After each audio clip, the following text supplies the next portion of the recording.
નમો લોહે સૌર્યંતામ નમો લોહે સૌર્યદામ નમો લોહે સૌર્યામ નમો લોહે સૌર્યામ નમો લોહે સૌત્રિકાળવતી સાવનમ ઓંકારમિંદુ સંયુક્ત નિત્યમ જયંતિ યોગિન કામદમોક્ષદો શ્રી ઓંકારાય નમો નમઃ મંગલમ ભગવાનયો મંગલમ કુટુંબોની મંગલમ કુંડારીઓ જૈન્દ્રમોષ મંગલમ નમઃ સમય સાધાય સ્વાનુભૂત્યા ચકાસ્તે ચિત્તવાય ભવાય સર્વમાં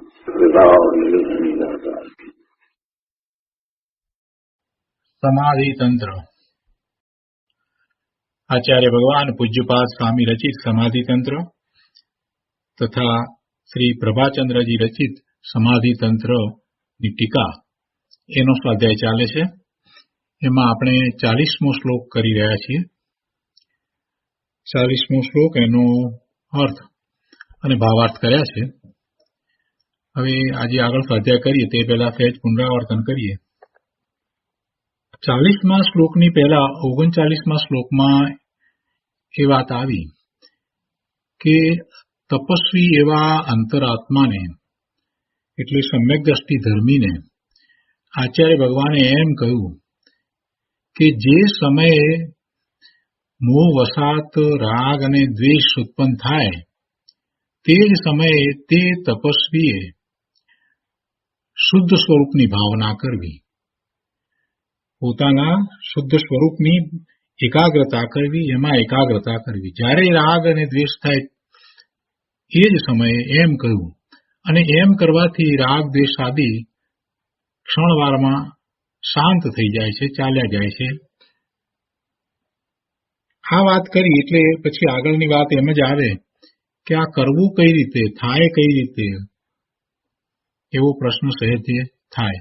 જ્યારે રાગ અને દ્વેષ ઉત્પન્ન થયા તે જ સમયે શુદ્ધ સ્વરૂપની ભાવના કરવી, એમાં એકાગ્રતા કરવી, અને એમ કરતા રાગ દ્વેષ આદિ ક્ષણવારમાં ટળી જાય એ વાત સમજાઈ, એનું મહત્વ પણ બરાબર સમજાયું અને લાગ્યું કે બરાબર જ છે. તો પછી આગળ જે પ્રશ્ન થાય એ પ્રશ્ન કેવો હોય, શું હોય, શેની વાત આવે? તો એ 40મી ગાથામાં જે 40મા શ્લોકમાં જે વાત કરી એ જ વાત આવે કે આવું એક જ રીતે થાય કે જેટલો શરીર પ્રત્યે રાગ વર્તે છે, જેટલા પ્રમાણમાં શરીર પ્રત્યે એકત્વ બુદ્ધિ અને એનું લક્ષ્ય રહે છે, એના પ્રત્યે જે રાગ છે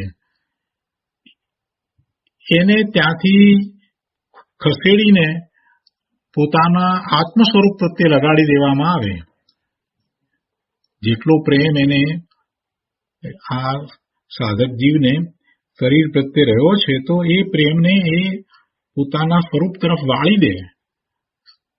જે બાહ્ય આ જળ શરીર છે એના પ્રત્યે જે પ્રેમ છે એ પ્રેમને એ એનાથી જુદો પાડે, ભેદ વિજ્ઞાન દ્વારા પોતે જુદો પાડે કે પોતે આ શરીરથી જુદો છે અને શરીર પોતાને કોઈ રીતે ઉપયોગી નથી, કાર્યકારી નથી, એના આધારે કોઈ ધર્મ થતો નથી, એમ પોતે એનાથી પાછો હટી અને એ પ્રેમને પોતાના આત્મા તરફ વાળી દે. તો એમ કરતા એને આ રાગનો વિકલ્પ નાશ પામે છે, એટલે કે શરીર પ્રત્યેની જે એકત્વ બુદ્ધિ છે એ નાશ પામે છે અને એમ થતાં એને રાગ દ્વેષ ચાલ્યા જાય છે. આ એની રીત અહીંયા 40મા શ્લોકની અંદર બતાવી. એટલે એમાં એમ કહ્યું કે શરીરમાં મુનિને અંતરાત્માને પ્રેમ હોય તેનાથી, એટલે કે શરીર આદિથી ભેદ વિજ્ઞાન દ્વારા આત્માને વ્યાવૃત કરીને પાછો ઉઠાવીને, શરીરથી પાછો ઉઠાવવો એટલે શરીરમાં તો એ રહ્યો છે, શરીરની સાથે તો રહ્યો છે, આકાશના એક જ ક્ષેત્રમાં શરીર છે અને એ જ ક્ષેત્રમાં આત્મા પણ રહ્યો છે. એટલે ત્યાંથી પાછો ઉઠાવવો એટલે શું? એના તરફ એનો ઉપયોગ જાય છે, એનું લક્ષ્ય જાય છે. તો ત્યાંથી એ ઉપયોગને પાછો વાળીને ઉત્તમ ચિદાનંદ કાયમાં, એ જળ કાયાને બદલે ઉત્તમ કાય, ઉત્તમ ચિદાનંદ કાય, જ્ઞાન આનંદ રૂપ કાય એટલે આત્મ સ્વરૂપમાં એને લગાવવો. અને એમ કરવાથી આ બાહ્ય શરીર અને ઇન્દ્રિયો અને એના તરફના જે વિષયો અને વિકલ્પો અને એ બધા તરફનો એ રાગ વિકલ્પ એ નાશ પામે છે. આ વાત 40મા શ્લોકમાં કરવામાં આવી. તે પછી આપણે ટીકા કરી છે અને ભાવાર્થ આપણે કર્યો છે. ભાવાર્થમાં એમ કહ્યું કે અંતરાત્માને ચારિત્ર મોહવશ બાહ્ય શરીર આદિ તથા ઇન્દ્રિયોના વિષયોમાં રાગ થાય તો ભેદ વિજ્ઞાન દ્વારા ઉપયોગને ત્યાંથી હટાવી શુદ્ધ આત્મ સ્વરૂપમાં જોડવો. તેમ કરવાથી શરીર આદિ પ્રત્યેનો પ્રેમ નાશ પામે છે. અહીંયા ફરીથી યાદ કરાવું કે એમ કહ્યું છે કે મોહવશ, ચારિત્ર મોહવશ એમ કહ્યું છે ને અંતરાત્માને. એટલે અંતરાત્મા છે તે સમ્યક દ્રષ્ટિ છે અને હજી એને ચારિત્ર મોહનીય કર્મની પ્રકૃતિ ઉદયમાં છે. એટલે એના નિમિત્તે એ એવા ભાવે થાય છે, રાગના ભાવે થાય છે. એટલે એમ કહ્યું કે ચારિત્ર મોહવશ એને આ બાહ્ય શરીર આદિ અને ઇન્દ્રિયોના વિષયમાં રાગ થાય છે. એમ નથી કે એને સમ્યક્ત્વ નથી, એને મિથ્યાત્વને કારણે રાગ દ્વેષના પરિણામ થાય છે, એમ વાત નથી. પરંતુ અંતરાત્મા છે, ધર્મી છે, સમ્યક દ્રષ્ટિ છે, જ્ઞાની છે, સાધક છે, પણ હજી એને ચારિત્ર મોહનીયની કેટલીક પ્રકૃતિ પડી છે. જો 5મા ગુણસ્થાનની દશામાં છે તો ચારિત્ર મોહનીયની 2 ચોકડી પડી છે અને 9 કષાયો છે એ થોડા અંશે મંદ પડ્યા છે. જો એ મુનિ થયા છે તો કષાયની 3 ચોકડીનો ભાવ થયો છે અને માત્ર સંજ્વલન કષાય જ રહ્યો છે અને બહુ અલ્પ પ્રમાણમાં પેલા 9 કષાયો રહ્યા છે. એટલે જેવી એની ભૂમિકા છે એ પ્રમાણે એને એવા ઓછા કે વધુ પ્રમાણમાં રાગ હોય. 4થા ગુણસ્થાનની ભૂમિકામાં તો શુભ ભાવની મુખ્યતા છે અને ક્યારેક પોતે પોતાના સ્વરૂપમાં જાય છે તો એને સ્વાભાવિક છે કે એને રાગ થાય છે, શુભ ભાવ થાય છે, ક્યારેક અશુભ ભાવ પણ થાય છે, એટલે દ્વેષના પરિણામ પણ થાય છે. એટલે જે ભૂમિકા છે તે અનુસાર એને રાગ થાય છે.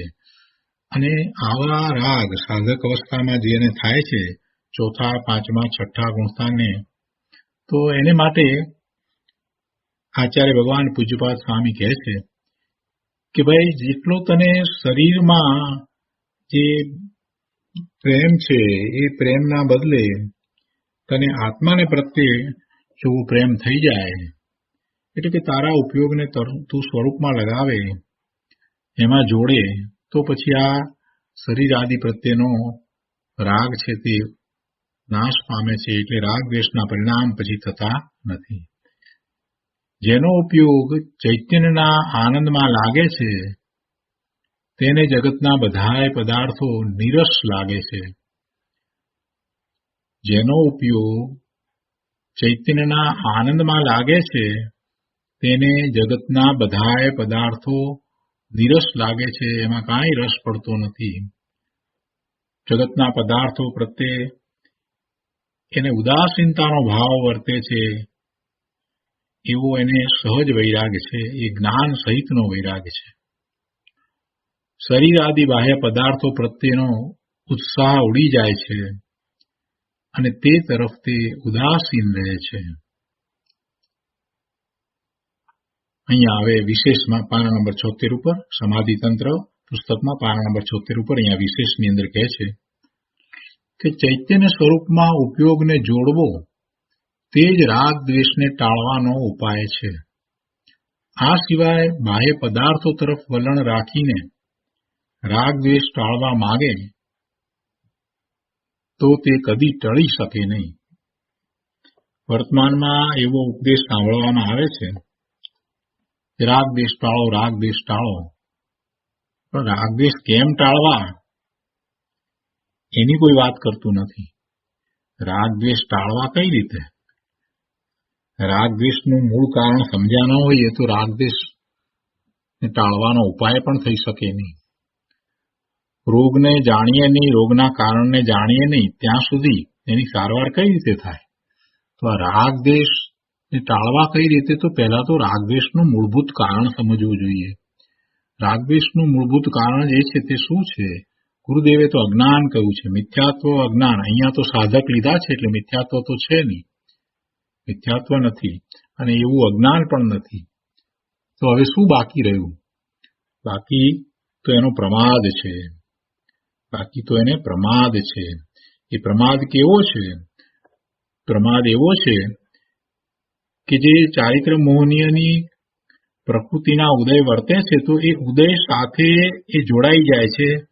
એ ઉદયથી અલિપ્ત રહેવો જોઈતો હતો, એવો એને પુરુષાર્થ થવો જોઈતો હતો, પણ એવો પુરુષાર્થ ન થયો અને ઉદય સાથે એ જોડાયો, એને પ્રમાદ કહ્યો. ચારિત્ર મોહનીય કર્મની પ્રકૃતિ પડી છે, એના ઉદય છે, અને ઉદય સાથે ન જોડાવા રૂપ પુરુષાર્થ એને કરવો જોઈતો હતો. ઉદય હોય તો હોય, પણ એની સાથે ન જોડાવવું અને સ્વરૂપમાં રહેવું, એવો પુરુષાર્થ હોવો જોઈતો હતો. પણ હજી સાધક દશામાં એને એવો પુરુષાર્થ ન થયો, એટલે એટલી પુરુષાર્થની ખામી છે. બીજી રીતે કહીએ તો એનો એટલો પ્રમાદ છે. એમ થતા એ એવા શુભાશુભ ભાવે થઈ જાય છે. એમ એને રાગ અને દ્વેષના પરિણામ થાય છે. તો એને ટાળવાનો ઉપાય શું હોઈ શકે? એટલે જુદી જુદી ભૂમિકાનો વિચાર કરીએ. મિથ્યા દ્રષ્ટિ છે, એને તો મિથ્યાત્વને કારણે રાગ ને દ્વેષ થાય છે. એટલે મિથ્યાત્વ જ્યાં સુધી જાય નહીં ત્યાં સુધી એને તો એવા રાગ દ્વેષ ટળવાના નથી જ. એને તો એ રાગ દ્વેષ ટળે જ નહીં. એટલે મિથ્યાત્વ અને અજ્ઞાનને તો મુખ્ય કારણ કયા, અને એ દ્રવ્યશ્રુતના અભ્યાસ દ્વારા પોતે એવો પુરુષાર્થ કરી અને સમ્યક તો પ્રગટ કરે છે. એક વખત પોતાના સ્વરૂપનું જ્ઞાન કરે છે, એમ એને સમ્યક દર્શન, સમ્યક જ્ઞાન થાય છે. પછીથી એને માટે એ બધું સહેલું થઈ જાય છે. એટલે એવો સાધક જેને માટે આ રાગ દ્વેષ ટાળવાનું હવે ઘણું સહેલું છે, એને આચાર્ય ભગવાન ઉપદેશ આપીને કહે છે કે ભાઈ, શરીર પ્રત્યેનું જરા પણ વલણ નહીં રાખ અને માત્ર તારા સ્વભાવનું વલણ કર. ચૈતન્ય સ્વરૂપમાં ઉપયોગને જોડવો તે જ રાગ દ્વેષને ટાળવાનો ઉપાય છે. આ સિવાય બાહ્ય પદાર્થો તરફ વલણ રાખીને રાગ દ્વેષ ટાળવા માંગે તો તે કદી ટળી શકે નહીં. પહેલા તો દેહ આદિથી ભિન્ન અને રાગ આદિથી પણ પરમાર્થે ભિન્ન એવા ચિદાનંદ સ્વરૂપનું ભાન કર્યું હોય તેને જ તેમાં ઉપયોગની લીનતા થાય. જ્યાં સુધી સમ્યક તો પ્રગટ કર્યું નથી, જ્યાં સુધી આત્માનું ભાન નથી, જ્યાં સુધી સ્વાનુભૂતિ થઈ નથી, જ્યાં સુધી એને એવું ભેદ જ્ઞાન સતત વર્તતું નથી, ત્યાં સુધી એને રાગ દ્વેષના પરિણામો ટાળવાનું બહુ અઘરું છે. એને માટે એ બહુ અઘરું છે. પણ અહીંયા તો સમકીતી લીધા છે. તો સૌથી પહેલી વાત એ લીધી કે પહેલું તો સમ્યક તો પ્રગટ કરવું, અને સમ્યક તો પ્રગટ થાય પછી જ એને પોતાના ચિદાનંદ સ્વરૂપનું ભાન છે, એટલે એનો ઉપયોગ એ તરફ વળી જાય, એમાં એકાગ્રતા થાય, એમાં લીનતા થાય. પરંતુ જે જીવ દેહ આદિની ક્રિયાને પોતાની માનતો હોય, દેહ આદિની ક્રિયાને પોતાની માનતો હોય, એટલે કે શરીરના કાર્યો જે થઈ રહ્યા છે એમાં એ પોતાપણું માનતો હોય, એનો કર્તા પોતે થતો હોય, એ બધી ક્રિયા જે થઈ રહી છે એનો કર્તા, એનો સ્વામી એ પોતે થતો હોય. દેહમાં જે કાર્ય થાય છે એ ક્રિયાઓ બધી પોતે કરે છે, એવી જેની ઊંધી માન્યતા હોય, અથવા તો શુભભાવથી ધર્મ થાય છે, શુભભાવથી મુક્તિ પમાય છે, શુભભાવથી કેવળ જ્ઞાન થાય છે, આવી બધી ઊંધી માન્યતા હોય, એટલે રાગથી લાભ માનતો હોય, તો તેનો ઉપયોગ દેહથી અને રાગથી પાછો ખસીને ચૈતન્યમાં ક્યાંથી જોડાશે? નહીં જ જોડાય. કેમ કે એને તો હજી બહારમાં જ બધું કરવા પણ લાગે છે, પોતે કરી શકે છે, અને શુભભાવ અને તેની સાથે રહેલી શરીરની જે ક્રિયાઓ, શુભભાવ દ્વારા ધર્મ માનવો એક વાત, અને પાછું શુભભાવ જ્યારે છે એ વખતે એની શરીરની જે ક્રિયાઓ થાય છે એ ક્રિયાનો પોતે કરતા છે. એટલે પછી બે ખોટી વાત એક સાથે એ લઈ અને ધર્મ માની રહ્યો છે. શરીરની ક્રિયા અને શુભ ભાવ. શુભ ભાવ છે એ વખતે શરીરની ક્રિયા જે થવી હોય તે થાય, ન થવી હોય તો ન થાય. શુભ ભાવ આવ્યો છે, વંદન કરવાનો શુભ ભાવ આવ્યો છે અને શરીરની ક્રિયા પણ એવી રીતે થઈ જાય છે, બે હાથ જોડાઈ જાય છે, નમસ્કાર થઈ જાય છે, એટલે એ એમ માને છે કે મને ધર્મ છે. શુભ ભાવ આવ્યો છે અને એ કોઈક પ્રકારે બાહ્ય તપ પણ કરે છે, એટલે શરીરની ક્રિયા એવી બાહ્ય તપરૂપ થઈ અને એનો એ શુભ ભાવ છે, એટલે એ એમ માને કે મને ધર્મ થાય છે અને એનાથી મને લાભ છે, મારા આત્માને લાભ છે. તો આ માન્યતા મિથ્યા માન્યતા છે, ખોટી માન્યતા છે. અને આવી જ્યાં સુધી માન્યતા છે ત્યાં સુધી એ શરીરથી જુદા પોતાના આત્માનું મહાત્મ્ય લાવી શકશે નહીં. શરીરથી પોતે જુદો છે, પોતે ભગવાન આત્મા છે. શરીર દ્વારા આત્માને લાભ પણ નથી, નુકસાન પણ નથી. પોતાનો ધર્મ પોતાની અંદર છે, પોતાનો ધર્મ પોતાની અંદર છે, બહારમાં નથી. પોતાની મુક્તિનું કારણ પોતાની અંદર છે, બહારમાં નથી. આત્માને લાભ આત્માની ક્રિયાથી થાય, પણ પરની ક્રિયાથી ન થાય, શરીરની ક્રિયાથી ન થાય. આટલી સામાન્ય વાત તો એને સમજવી જ પડશે. આત્માને લાભ એટલે આત્માની મુક્ત દશા જે થાય, એ મુક્ત દશા થવાનું કારણ આત્માથી બહાર ન હોય, આત્મામાં જ હોય. આટલી વાત તો એને સમજવી જ પડે. અને એના બદલે એ ઊંધું સમજે કે આત્માને આ શુભ ભાવથી રાગ થાય, તો એનો અર્થ એ થયો કે શુભ ભાવને છોડીને આત્મામાં જવાનો નથી, શુભ ભાવને છોડીને આત્મામાં એકાગ્રતા કરવાનો નથી. એ વાત ગુરુદેવે બહુ સરસ રીતે અગાઉની ગાથામાં પણ સમજાવી અને આવી આ ગાથામાં પણ સમજાવશે. અહીંયા કહે છે, વિશેષની અંદર અહીંયા તો વાત ચાલે છે, એમાં કહે છે કે જે જીવ દેહ આદિની ક્રિયાને પોતાની માનતો હોય કે રાગથી લાભ માનતો હોય, તેનો ઉપયોગ તે દેહથી અને રાગથી પાછો ખસીને ચૈતન્યમાં વળે જ ક્યાંથી, એટલે કે ન જ વળે. એટલે સૌથી પહેલી આ ભૂલને પોતે સુધારવાની જરૂર છે. સમ્યક દર્શન ન થયું હોય અને સમ્યક્તની સન્મુખ થયો હોય તો પણ એને માન્યતા શ્રદ્ધાને તો સમ્યક કરવી જ પડશે. સવિકલ્પ દશાની અંદર એને સમ્યક શ્રદ્ધાન તો કરવું જ પડે કે પોતાને પોતાના સ્વરૂપમાં રહેવાથી લાભ છે, બાકી શુભભાવથી લાભ નથી. શુભભાવ તો આવે છે, શુભભાવ તો આવે છે, પણ શુભભાવથી ધર્મ નથી. શુભભાવને છોડીને શુદ્ધ ભાવમાં મારે જવાનું છે, આવું જ્યાં સુધી નહીં નક્કી કરે ત્યાં સુધી એ શુભભાવ છોડીને શુદ્ધ ભાવનો પ્રયત્ન નહીં કરે, એ પુરુષાર્થ નહીં કરે. એટલે શ્રદ્ધામાં તો એમ સ્વીકારવું જ પડે કે શુદ્ધ ભાવથી જ ધર્મ છે, શુભ ભાવથી ધર્મ નથી. આવું શ્રદ્ધામાં તો લેવું જ પડે. પછી એમ કે ના અત્યારે અમારી વર્તમાન દશા તો આમ છે ને તેમ છે ને અમને મલિનતા છે ને આ અમે હજી એવા નથી ને વગેરે વગેરે વગેરે એવા રોદના રોશે તો પ્રભુ ધર્મ નહીં થાય. વર્તમાન દશા ગમે તે હોય, જે મહાપુરુષો થયા છે એમની વર્તમાન દશા જયારે મિથ્યાત્વ હતું ત્યારે એવી જ હતી જેવી અત્યારે આ જીવની છે. પણ એ મહાપુરુષોએ એક વાતનો નિર્ણય કર્યો કે પોતે ભગવાન આત્મા જ્ઞાન સ્વરૂપ છે, સિદ્ધ સમાન છે અને આ શુભ ભાવ છે એ ધર્મ નથી, પણ પોતે શુદ્ધ ભાવે થાય તો ધર્મ થાય એવું શ્રદ્ધાન રાખીને પુરુષાર્થ ઉપાડ્યો. પણ જે એનાથી વિપરીત શ્રદ્ધાન રાખશે એ પુરુષાર્થ ક્યાંથી ઉપાડશે? શુભ ભાવથી ધર્મ થાય, હજી અમારે તો હજી એની વાર છે, નિશ્ચયની વાત હમણાં ના કરો, આવી જે વાત કરે છે તો ક્યારેય ધર્મ પામવાના જ નથી. એ તો શુભ ભાવને કારણે પુણ્યના બંધ કરશે અને ભવના ભ્રમણ કરશે, બીજું કાંઈ કરવાના નથી. એટલે મૂળમાં જ આ મોટી ભૂલ છે કે શુભ ભાવ દ્વારા ધર્મ થાય. શુભ ભાવને છોડીને શુદ્ધ ભાવમાં જવાથી ધર્મ થાય. એટલે શુભ ભાવથી સંતોષાઈ ન જવું. કહેવાનો આશય એમ નથી કે અશુદ્ધ ભાવમાં છે ત્યારે એ અશુભ ભાવમાં ચાલ્યો જાય.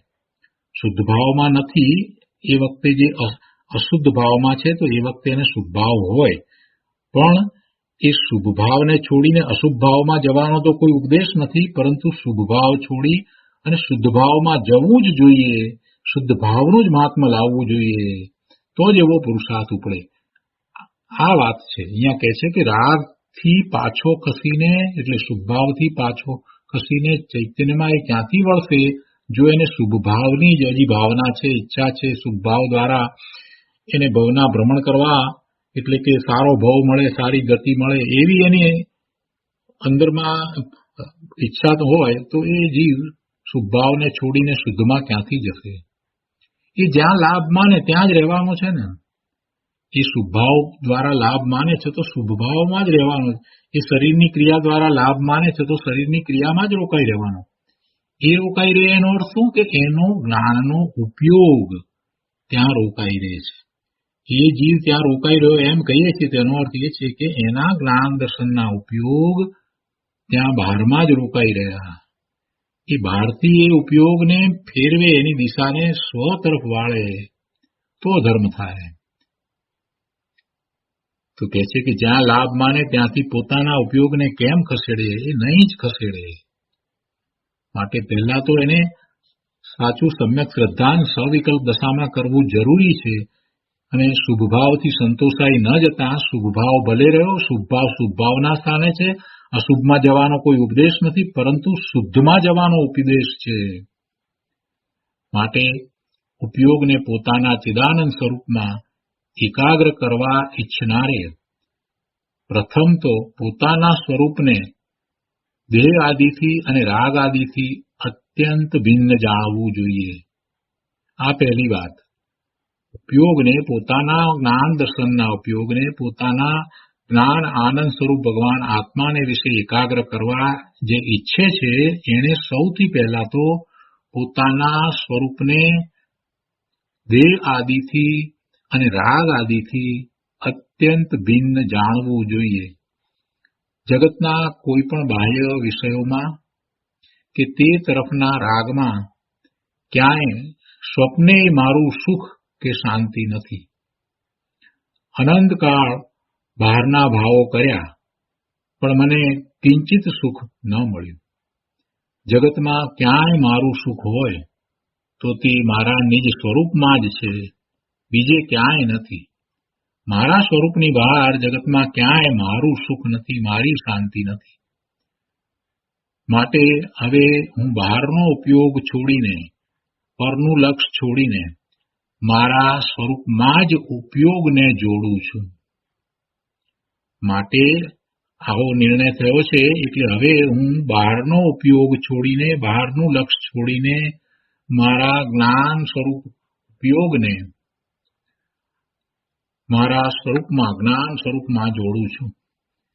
ઉપયોગ એ તો ચેતના છે. ચૈતન્યને અનુસરીને થતા એ પરિણામ છે, એ જ્ઞાન દર્શનના ઉપયોગ છે. તો એવા ચૈતન્યના પરિણામ સહજપણે એના સ્વરૂપને અનુસરીને થવા જોઈએ. ઉપયોગ એનો છે, જ્ઞાન દર્શનનો ઉપયોગ કહીએ છીએ. એ જ્ઞાન દર્શનનો ઉપયોગ કહો કે આત્માનો ઉપયોગ કહો, કેમ કે આત્મા ચેતન છે તો એ ચૈતન્ય અનુવિધાયી પરિણામ છે. તો એ ઉપયોગ પોતાના સ્વરૂપમાં જ જોડે.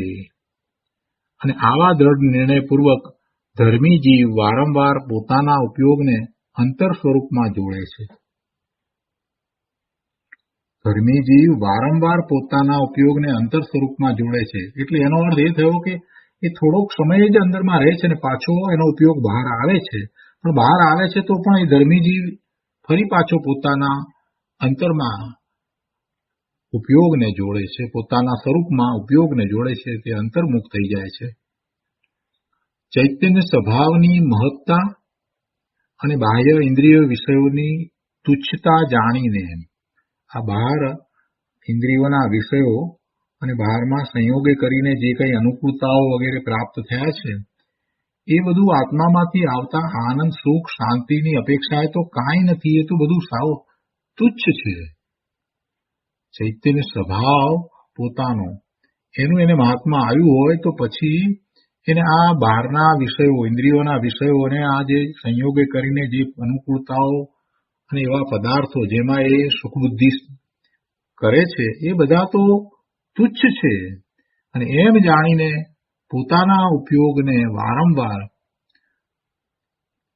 એવા બાહ્યમાંથી સ્વ તરફ વાળે છે, એટલે કે ચૈતન્ય ભાવનામાં જોડે છે.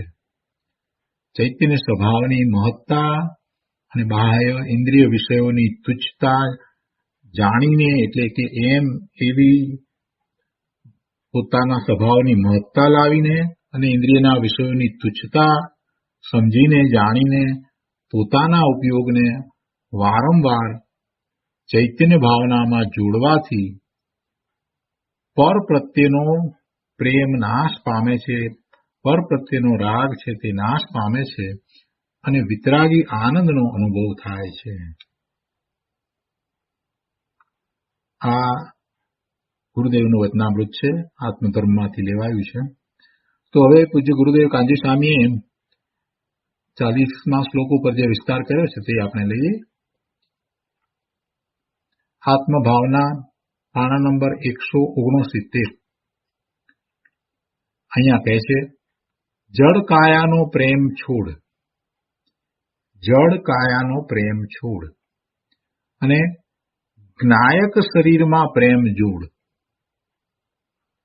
જ્ઞાયક શરીર એ કાંઈ શરીર નથી, એ તો પોતાનું સ્વરૂપ છે. પણ અહીંયા જે જડ કાયા લીધી શરીર, તો એની સામે આ બીજું શરીર એમ કહેવામાં આવ્યું છે. શું કહે છે કે આ જડ એવું શરીર, એનો પ્રેમ છોડ અને તારા જ્ઞાન સ્વભાવી ભગવાન આત્મામાં એ પ્રેમને જોડ. એટલે કે તારા ઉપયોગને આ જડ કાયા તરફથી પલટાવીને તારા ચૈતન્ય સ્વરૂપ તરફ વાળ. રાગ દ્વેષના વિષયરૂપ જે શરીર, તેનો પ્રેમ છોડીને તેનાથી ભિન્ન એવા જ્ઞાયક શરીરી આત્મામાં પ્રેમ જોડ, એમ હવે કહે છે. 40મા શ્લોકનો વિસ્તાર કરતા પૂજ્ય ગુરુદેવ કહે છે કે જે શરીર, શિષ્ય વગેરેમાં મુનિને જરાક પ્રેમ હોય, તેનાથી ભેદ જ્ઞાનની બુદ્ધિ વડે પોતાના આત્માને ભિન્ન કરીને જ્ઞાન આનંદ સ્વરૂપ ઉત્તમ કાયમાં, એટલે કે શુદ્ધ જીવાસ્તી કાયમાં પોતાનું ચિત્ત જોડે. જે શરીર, શિષ્ય બે લીધા, એટલે બાહ્ય લીધું, શરીર પણ બાહ્ય છે અને એવા શિષ્ય વગેરે, તો એમાં જેને પ્રેમ હોય, એમના તરફ જેને રાગ હોય, તો એમને કહે છે કે ભાઈ ભેદ જ્ઞાન વડે, ભેદ જ્ઞાનની બુદ્ધિ વડે, ભેદ જ્ઞાન દ્વારા એમનાથી આત્મા ભિન્ન છે એ વાતને ફરીથી સ્મરણમાં લાવીને એની ફરીથી દ્રઢતા કરીને જ્ઞાન આનંદ સ્વરૂપ ઉત્તમ કાયમાં, એટલે પોતાના સ્વરૂપમાં, શુદ્ધ જીવાસ્તી કાયમાં, જ્ઞાન આનંદ સ્વરૂપ ઉત્તમ કાય, એટલે કે શુદ્ધ જીવાસ્તી કાય, એમાં પોતાનું ચિત્ત જોડે. 5 અસ્થિકાય છે ને, 5 અસ્થિકાય છે. કાળ છે તે 6 દ્રવ્યની અંદર કાળ છે તે અસ્થિકાય નથી, કેમ કે એ એક પ્રદેશી છે. અને એ સિવાય જે છે તે 5 દ્રવ્યો છે તે અસ્થિકાય કહેવાય છે, એક કરતા વધુ પ્રદેશી છે. પૂતગળ જે છે એનું જોડાવું થાય છે, એટલે અપેક્ષાથી એને પણ અસ્થિકાય કહેવામાં આવે છે. એટલે 5 અસ્થિકાય છે, એમાં જીવ પણ પોતે અસ્થિકાય છે, અસંખ્ય પ્રદેશી છે. તો અહીંયા કહે છે કે એવા જીવાસ્તિકાયમાં, એટલે પોતાના આત્મ સ્વરૂપમાં પોતાનું ચિત્ત જોડે, એટલે પોતાના ઉપયોગને જોડે. આ રીતે શુદ્ધ આત્મ સ્વરૂપમાં ચિત્ત જોડતા તેનાથી બાહ્ય એવા શરીર આદિ પ્રત્યેનો રાગ સ્નેહ નષ્ટ થઈ જાય છે. ચૈતન્યના આનંદમાં જેનું ચિત્ત લાગ્યું, તેનું ચિત્ત જગતના કોઈ પણ વિષયમાં લાગતું નથી. અતિન્દ્રિય આનંદનો જ્યાંથી અનુભવ થાય, અલૌકિક આનંદનું જ્યાં વેદન હોય, જ્યાં અલૌકિક શાંતિનો અનુભવ હોય, ત્યાંથી પછી બહાર આવે એટલે બહારમાં એનું ચિત્ત ક્યાંથી લાગે? બહારના કોઈ પદાર્થમાં એનું ચિત્ત લાગશે નહીં. કેમ કે એમાંથી એને એની પ્રાપ્તિ થતી નથી, એવી અનુભૂતિ થઈ શકતી જ નથી. બહારમાં કોઈ પદાર્થ એવો નથી કે જેના કારણે એને એવી શાંતિ અને આનંદનો અનુભવ થાય. એટલે ચૈતન્યના આનંદમાં જેનું ચિત્ત લાગ્યું તેનું ચિત્ત જગતના કોઈ પણ વિષયમાં લાગતું નથી. ચૈતન્યના અતિન્દ્રિય આનંદ રસ પાસે જગતના બધાય રસ તેને નિરસ લાગે છે. એ રસ વિનાના લાગે છે, નિરસ, ફિક્કા લાગે છે. ચૈતન્યના ઉત્સાહ પાસે દેહ આદિની ક્રિયા તરફનો ઉત્સાહ ઉડી જાય છે. પહેલા તો દેહને શણગારતો હતો ને દેહની બરાબર ટાપટીપ કરતો હતો ને બધું કરતો હતો. હવે એમાં એને કાંઈ ઉત્સાહ નથી. શરીરના કારણે છે, પૂતગળનો સ્કંદ છે અને પોતે ભગવાન આત્મા એનાથી જુદો જ્ઞાન આનંદ સ્વરૂપ છે. એટલે એને ચૈતન્યનો ઉત્સાહ વર્તે છે, પોતાના સ્વરૂપમાં એકાગ્રતાનો ઉત્સાહ વર્તે છે, પણ દેહ આદિની ક્રિયા તરફનો ઉત્સાહ વર્તતો નથી. જ્યાં સુધી આ જીવને પોતાના નિજાનંદમય નિરાકુળ શાંત ઉપવનમાં ક્રીડા કરવાનો અવસર નથી મળતો, ત્યાં સુધી જ તે મળમૂત્ર અને માંસથી ભરેલા એવા આ અપવિત્ર શરીરમાં, તે ઇન્દ્રિય વિષયોમાં આસક્ત રહે છે. શું કહે છે? જ્યાં સુધી એને એવો અવસર પ્રાપ્ત નથી થતો, ક્યાં કેવો? તો કે પોતાના સ્વરૂપમાંથી આવતા શાંત રસના અનુભવનો, નિજાનંદ પોતાનું આકુળતા વિનાનું શાંત સ્વરૂપ, એમાં ક્રીડા કરવાનો અવસર, એટલે પોતાના સ્વરૂપને વિશે એકાગ્રતા કરીને એમાં રમણતા કરવાનો અવસર જ્યાં સુધી મળતો નથી, ત્યાં સુધી જ તે મળમૂત્ર અને માંસથી ભરેલા એવા આ અપવિત્ર શરીરમાં અને ઇન્દ્રિયોના વિષયોમાં આસક્ત રહે છે. પરંતુ એક વાર જ્યારે એને પોતાના સ્વરૂપનો અનુભવ થાય છે, પછી આખી દ્રષ્ટિ બદલાઈ જાય છે, શ્રદ્ધાન સમ્યક થાય છે અને જે ખરેખર આનંદ અને શાંતિનો વિષય છે એના તરફ જ દ્રષ્ટિ રહે છે. એટલે કે પોતાના સ્વરૂપ તરફ જ દ્રષ્ટિ રહે છે. બાકી બહારમાં એને કાંઈ પ્રાપ્ત કરવાનું નથી, બહારમાંથી એને કાંઈ મળતું નથી, એ વાત એને બરાબર સમજાઈ જાય છે. એટલે બહારમાં એ નિરસ થઈ જાય છે, બહારમાં ક્યાંય એને રસ પડતો નથી. અને આ જે શરીર, જે મળમૂત્રની ખાણ, એવા અપવિત્ર અશુચિ એવા શરીર અને એ ઇન્દ્રિયો અને એના વિષયો, એની આસક્તિ એને ચાલી જાય છે. એ આસક્તિ તો ત્યાં સુધી જ રહી કે જ્યાં સુધી એને પોતાના સ્વરૂપમાંથી આવતા આનંદનો અનુભવ નહોતો થયો, ત્યાં સુધી એ આસક્તિ હતી, ત્યાં સુધી ઇન્દ્રિયના વિષયમાં આસક્ત રહે. પણ જેને એક વખત સ્વાનુભૂતિ થાય એને પછી ઇન્દ્રિયોના વિષયમાં આસક્તિ રહેતી નથી. ઇન્દ્રિયોના વિષયમાં આસક્તિ રહેતી નથી. ઇન્દ્રિયોના વિષયો એમને પણ હોય છે, પણ આસક્તિ નથી. એ વિષયોની આસક્તિ નથી. જેમ કે ખોરાક લે છે, પણ એની આસક્તિ નથી, એની કોઈ આસક્તિ નથી. આગળ કહે છે કે આ અપવિત્ર શરીરમાં તે ઇન્દ્રિયો વિષયોમાં આસક્ત રહે છે. ક્યાં સુધી આસક્ત રહે છે? કે જ્યાં સુધી એ મળમૂત્ર અને ક્યાં સુધી આસક્ત રહે છે કે જ્યાં સુધી એને પોતાના સ્વરૂપનો અનુભવ થતો નથી, ત્યાં સુધી આસક્ત રહે છે. આગળ કહે છે, પરંતુ પુરુષાર્થના અપૂર્વ અવસરે જ્યારે તે સમ્યક દર્શન પામે છે અને તેનું વિવેક જ્ઞાન જાગૃત થાય છે, ત્યારે તે પોતાના ઉપશાંત ચૈતન્ય ઉપવનમાં નિજ આનંદમય સુધારસનું પાન કરવા લાગે છે. સમ્યક દર્શન થાય છે એટલે હવે એનું વિવેક જ્ઞાન જાગૃત થાય છે અને ત્યારે તે પોતાના ઉપશાંત ચૈતન્ય ઉપવનમાં, પોતાના સ્વરૂપમાં નિજાનંદમય સુધારસનું પાન કરવા લાગે છે અને બાહ્ય ઇન્દ્રિય વિષયોને અત્યંત નીરસ, પરાધીન અને છોડવાલાયક જાણીને, હેજ સમજીને તેમનાથી અત્યંત ઉદાસીન થઈ જાય છે. આ બધું કરવું પડતું નથી, એ એમ થઈ જાય છે.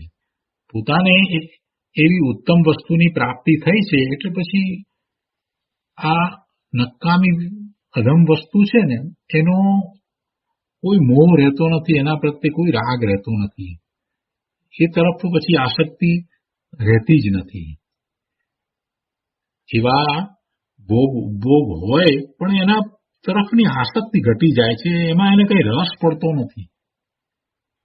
સંસાર અવસ્થામાં છે, સમ્યક દર્શન થયું છે, તો એવા જીવને પછી આ બાહ્ય ઇન્દ્રિયોના વિષયો જે છે એ હોય છે, નથી હોતા એમ નથી. તરત જ કઈ બધું છૂટી જાય અને નિર્ગ્રંથ મુનિ થઈ જાય એમ પણ બનતું નથી. પણ એ પ્રત્યેની આસક્તિ નથી, એ પ્રત્યે કોઈ રસ નથી, એમાં કોઈ સુખની બુદ્ધિ નથી. તીર્થંકર ભગવાનનો જીવ છે એ તો ક્ષાયિક સંકિતિ છે, તો કેટલો બધો સમય સુધી એ સંસાર અવસ્થામાં રહે છે. અને આપણે જોઈએ તો કેટલા તીર્થંકર ભગવાન જે છે એમના લગ્ન પણ થયા. બધા તીર્થંકર કઈ બ્રહ્મચારી હતા એમ નહીં. 24 તીર્થંકર ભગવાનમાંથી 5 જે છે એ બાળ બ્રહ્મચારી હતા. એટલે આ બધું હોય છે. અને ચક્રવર્તી હોય તો કેટલી બધી સમૃદ્ધિ, આ બધું હોય, એ બધા ભોગ ઉપભોગ હોય, પણ એ ભોગ ઉપભોગમાં કોઈ આસક્તિ નથી, એમાં કોઈ રસ પડતો નથી, એની કોઈ રુચિ નથી. એટલે એના પ્રત્યે એક પ્રકારની ઉદાસીનતા વર્તે છે. જ્યારે પોતાનું સ્વરૂપ જેમાંથી આનંદની અનુભૂતિ થઈ છે એના પ્રત્યે ઉત્સાહ વર્તે છે, એના પ્રત્યે ઉમંગ વર્તે છે, એની વારંવાર ભાવના થાય છે, એટલે એમાં એકાગ્રતા થાય છે. કે બાહ્ય ઇન્દ્રિયો વિષયોને અત્યંત નીરસ, પરાધીન અને એ સમજીને તેમનાથી અત્યંત ઉદાસીન થઈ જાય છે. વારંવાર ચૈતન્યના અનુભવમાં ઉપયોગ જોડતા બાહ્ય પદાર્થો પ્રત્યેનો પ્રેમ સર્વથા છૂટીને તે વિતરાગ થઈ જાય છે અને પછી પૂર્ણ પરમ આનંદ પ્રગટ કરીને પરમાત્મા થઈ જાય છે. માટે કહે છે કે હે મુમુક્ષુ, તું તારા ચિત્તના ઉપયોગને વારંવાર ચૈતન્ય સ્વરૂપમાં જોડ. જો ભાવલિંગી સંત મુનિને સમાધિ મરણનો અવસર હોય, સમાધિ મરણ એટલે સલ્લેખના સમ્યક દ્રષ્ટિ જીવ છે એ અંતકાળે પછી સલ્લેખના કરે છે, સમાધિ મરણ કરે છે, તો એવા સલ્લેખના કરે છે તો એની વાત અહીંયા ગુરુદેવે લીધી છે. કે છે કે જો ભાવલિંગી સંત મુનિને સમાધિ મરણનો અવસર હોય, આસપાસ બીજા મુનિઓ બેઠા હોય, ત્યાં તે મુનિને કોઈ વાર તૃષાથી કદાચ પાણી પીવાની જરાક વૃત્તિ ઉઠી જાય અને પાણી યાદ કરે. પોતે હવે બધા પચખાણ લઈ લીધા છે અને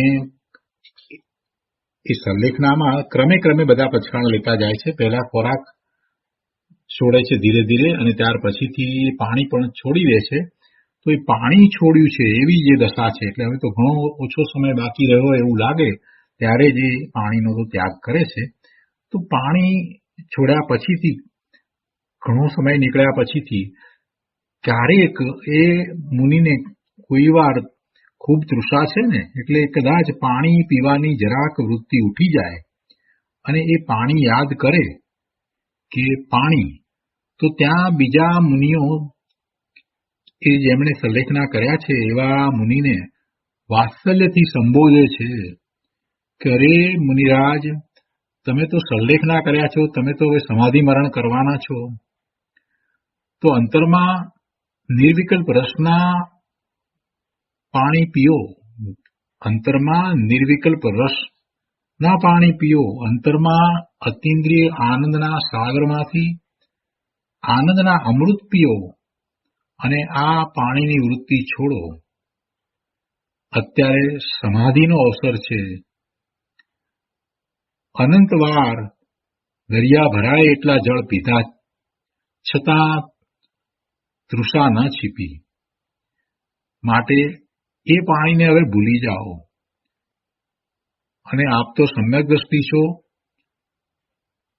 અને હવે સંલેખના કરી અને સમાધિ મરણ કરવાના છો, ત્યારે અંતકાળે અંતરમાંથી આવતા આનંદ રસને પીઓ. અત્યારે સમાધિનો અવસર છે. અનંતવાર દરિયા ભરાય એટલા જળ પીધા છતાં તૃષા ન છીપી. માટે એ પાણીને, બહારમાં જે પાણી, એને ભૂલી જાઓ અને અંતરના નિર્વિકલ્પ અમૃતનું પાન કરો. નિર્વિકલ્પ આનંદમાં લીન થાઓ.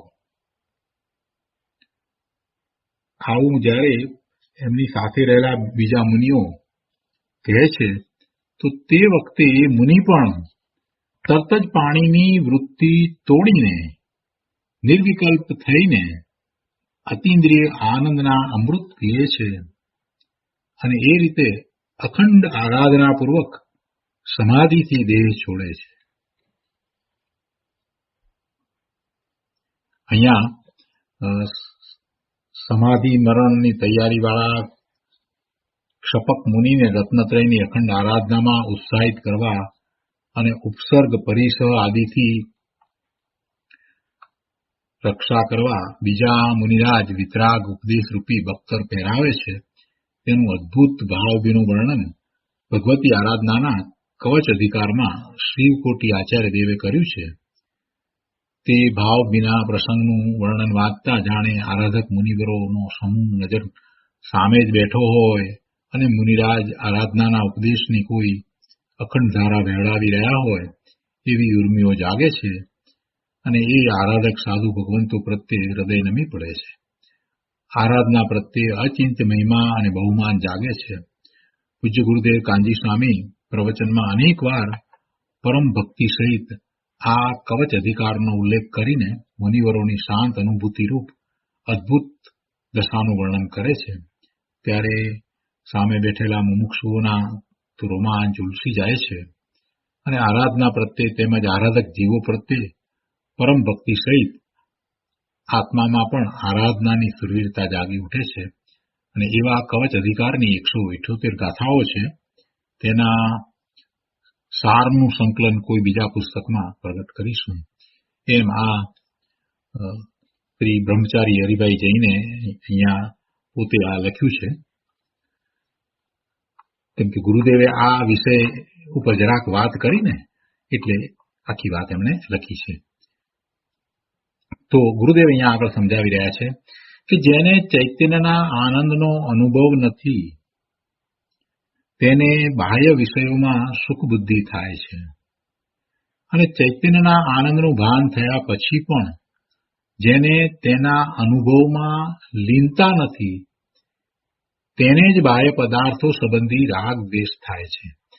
એટલે સમ્યક દર્શન થયું છે છતાં પણ હજી ચૈતન્યના આનંદમાં એટલી લીનતા થઈ નથી. સ્વરૂપને સ્પર્શે છે પણ બહાર આવી જાય છે. એકાગ્રતા હજી એટલી વધી નથી.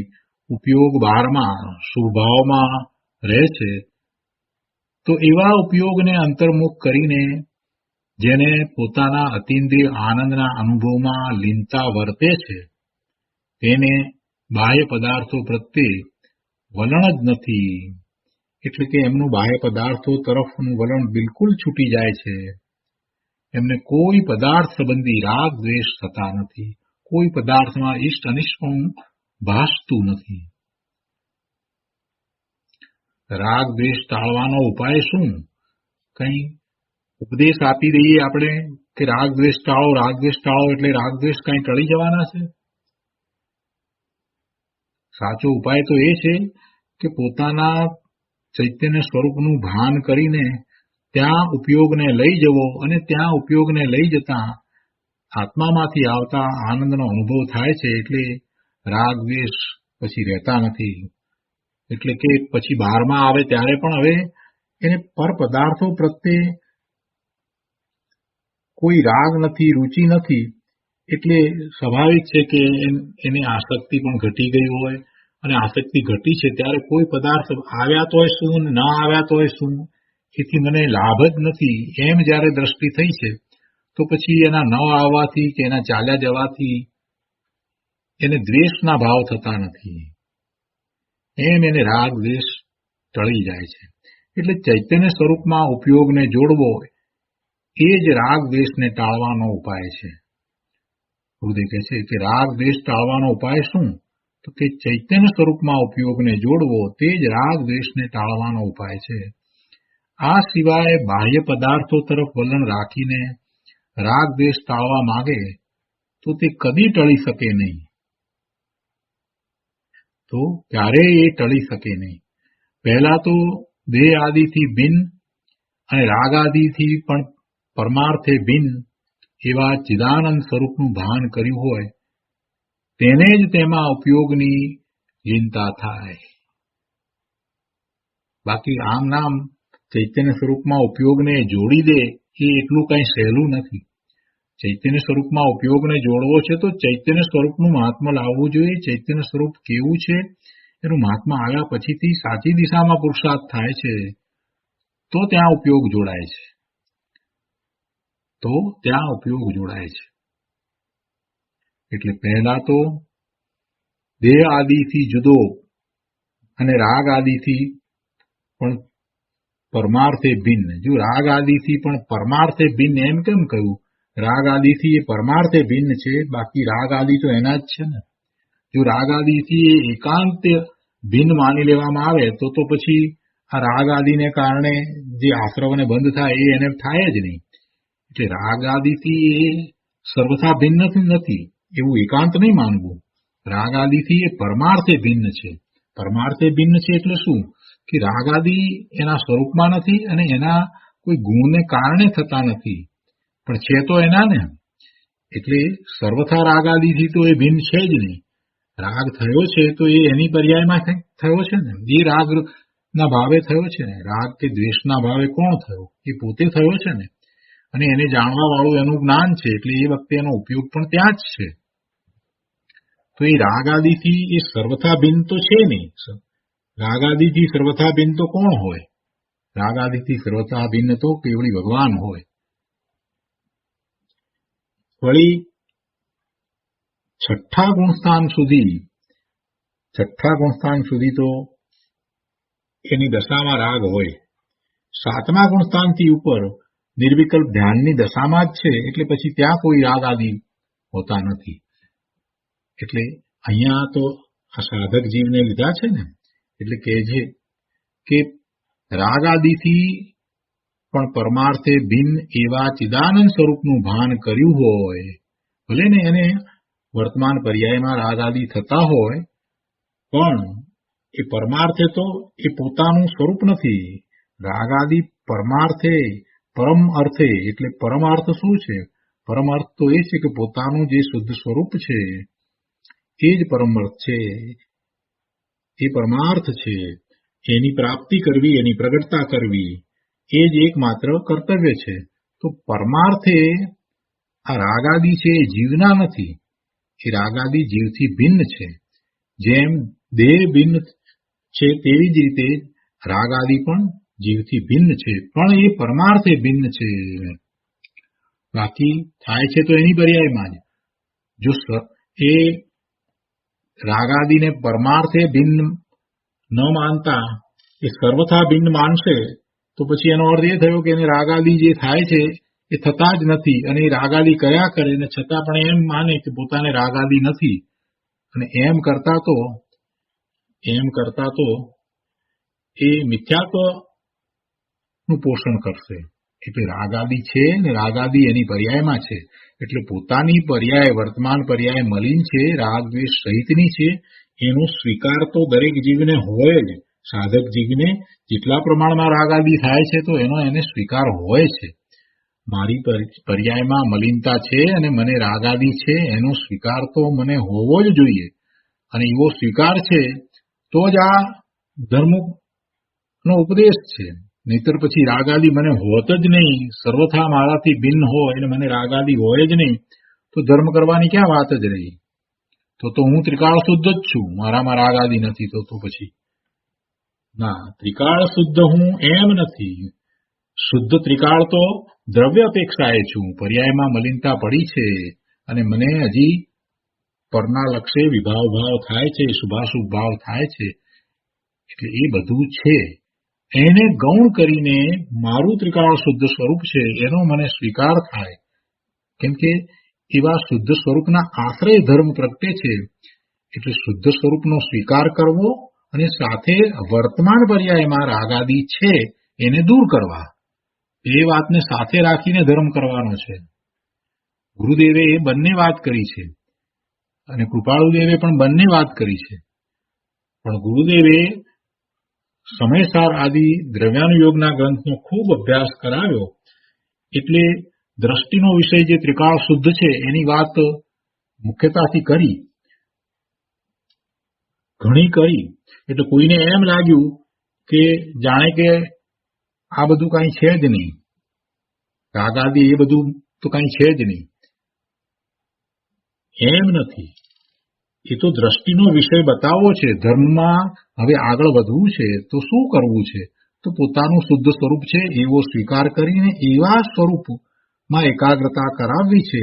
એટલે એને એમ કહી દીધું કે ભાઈ રાગાદી તારામાં નથી, રાગાદી તારામાં નથી, તારા કોઈ ગુણને અનુસરીને થતા પણ નથી.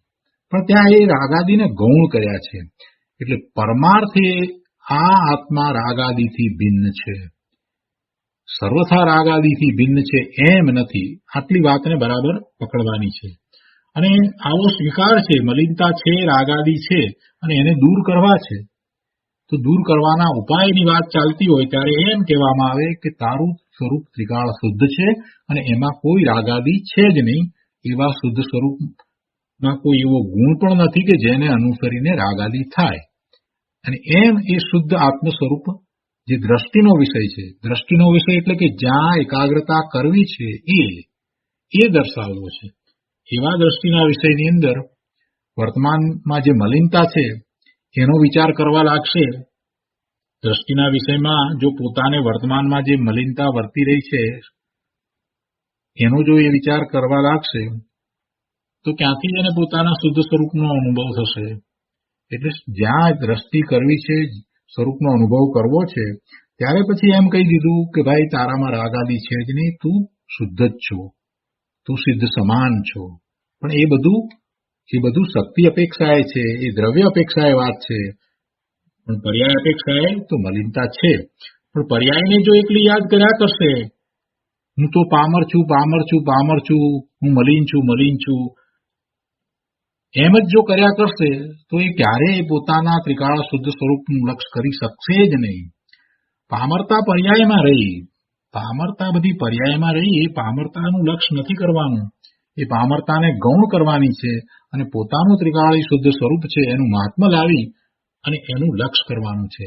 એટલે વસ્તુ સ્વરૂપને બધી અપેક્ષાથી જેમ છે તેમ જાણીને પછી જે દ્રષ્ટિનો વિષય છે એ તરફ વળવાનું છે.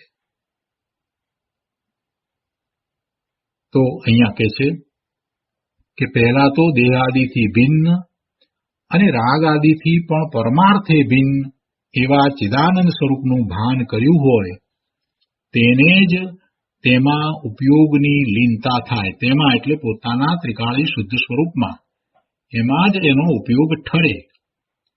પરંતુ જે જીવ દેહ આદિની ક્રિયાને પોતાની માનતો હોય કે રાગથી લાભ માનતો હોય, તેનો ઉપયોગ તે દેહથી અને રાગથી પાછો ખસીને ચૈતન્યમાં વળે જ ક્યાંથી? એટલે કે ન જ વળે.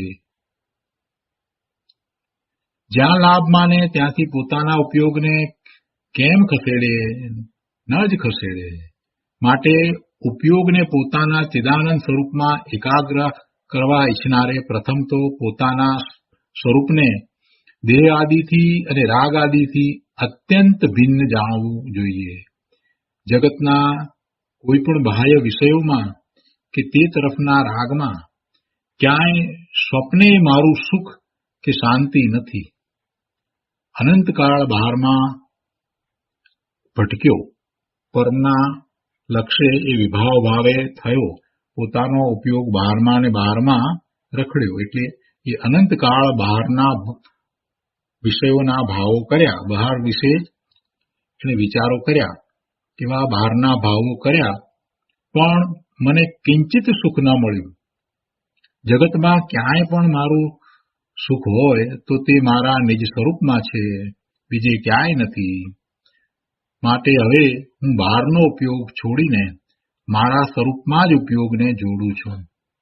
આવા દ્રઢ નિર્ણયપૂર્વક ધર્મી જીવ વારંવાર પોતાના ઉપયોગને અંતર સ્વરૂપમાં જોડે છે. વિશેષની અંદર આ વાત અગાઉ પણ આપણે આવી ગઈ. તો આ રીતે ઉપયોગને અંતર સ્વરૂપમાં જોડવો તે જ જીન આજ્ઞા છે, તે જ આરાધના છે, તે જ સમાધિ છે, તે જ સુખ છે અને તે જ મોક્ષનો પંથ છે. પોતાના જ્ઞાન દર્શનના ઉપયોગને બહારમાંથી પાછો વાળીને સ્વ તરફ વાળીને અંતર સ્વરૂપમાં જોડવો તે જ જીન આજ્ઞા છે. જીનેશ્વર ભગવાનની આવી આજ્ઞા છે. જીનેશ્વર ભગવાનની બીજી કોઈ આજ્ઞા નથી. જીનેશ્વર ભગવાનની આજ્ઞા એમ નથી કે તું મારી પૂજા કરજે, એવી આજ્ઞા નથી. જીનેશ્વર ભગવાનની આજ્ઞા તો એમ છે કે તું તારા સ્વરૂપમાં એકાગ્રતા કર, લીનતા કર અને સ્થિરતા કર. એ જ તું કરી શકે છે, એ સિવાય બીજું કાંઈ કરી શકે એમ નથી. પરનું લક્ષ છોડ અને સ્વરૂપ તરફ વળ, એવી જીનેશ્વર ભગવાનની આજ્ઞા છે. જીનેશ્વર ભગવાને આવી આજ્ઞા કેમ આપી? કેમ કે એમણે પણ એમ જ કર્યું. એ પણ પોતાના સ્વરૂપમાં એકાગ્રતા, લીનતા અને આગળ વધીને સ્થિરતા કરી અને મુક્તિ પામ્યા. એટલે જે એમણે કર્યું છે એવો જ ઉપદેશ એમના દ્વારા આવ્યો છે. એટલે એને જીન આજ્ઞા તરીકે જે લોકો સ્વીકારે છે અને એવો પુરુષાર્થ કરે છે એ જૈન છે. જે જીન આજ્ઞા સ્વીકારે, જીનેશ્વર ભગવાનની આજ્ઞામાં છે, આમન્યામાં છે, એ બધા જૈન છે. એને નાત જાત સાથે કોઈ સંબંધ નથી. જીનેશ્વર ભગવાનની આવી આજ્ઞા છે એનો તો આ વાણીઓ વિચારે કરતો નથી ને પોતાની જાતને જૈન કેવડાવે છે. શું કે છે અહીંયા કે આ રીતે ઉપયોગને અંતર સ્વરૂપમાં જોડવો તે જ જીન આજ્ઞા છે. જીનેશ્વર ભગવાનની આ આજ્ઞા છે.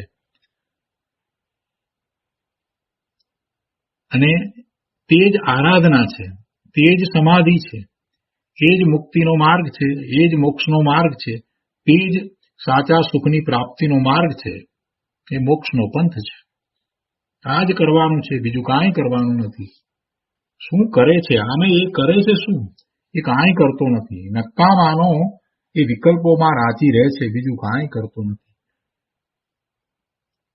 એ અધ્યવસાનોમાં રહી અને રાગ દ્વેષના ભાવે થાય છે, બીજું કાંઈ કરતો નથી.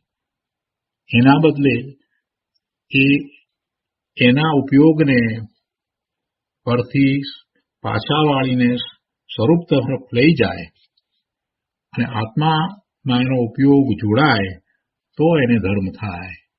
આવી વાત છે. તો આજનો સ્વાધ્યાય આપણે અહીંયા સુધી રાખીએ છીએ. આ રીતે 40મી ગાથા 40મા શ્લોકનો વિસ્તાર અહીંયા પૂરો થાય છે. હવે સુખધામ બોલીએ. સુખધામ અનંત સુસંત ચરી દિન